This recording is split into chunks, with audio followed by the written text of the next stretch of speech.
اندیشه های مغرضانه نهضتی ها، برآمدهای مغرضانه دشمنان و خائنان وطن که چشم حسودانه آنها تمام پیشروی ها و جبهه های تمام پیشروی های کشور را دیدن نمی خواهند، ما ساکنان کشور را دیگر گمراه کردن نمی تواند و آن فکر و اندیشه های خود را که امروز نسبتی واقعه های به عمل آمده نزد سرحدی بیان کرده ایستادند، آنهایی که امروز صاحب سواد نیستند، آنهایی که امروز صاحب معلومات دقیق نیستند، آنهایی که امروز با دعواهای بردروغانه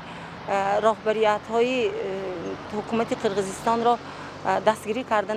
دستگیری نموده ایستادند، گفتنی هستم که باید اندیشه نمود که تاریخ آموزگار عاقل است. برآمدهای مغرضانه نهضتی ها در شبکه های اجتماعی خیلی زیاد شده ایستاده است و ما از این و اهل جامعه بارها از این برآمدها به خود خلاصه های ضروری برآوردند. ما گفته می توانیم که دیگر ساکنان تاجیکستان به این برآمدها فریفته داده نمی شوند. دخل و دخالت نمودن به وضع سرحد از زبان آنهایی که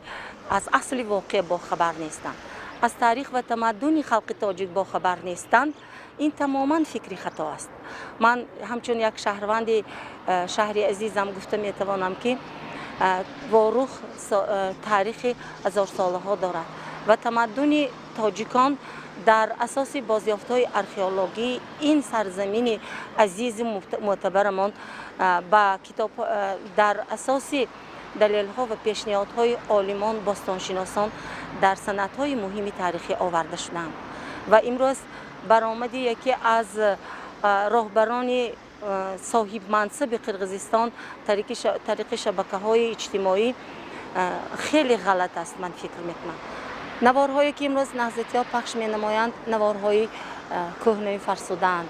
و رفتار آنها بر ضد منفعت‌های ملی ما است.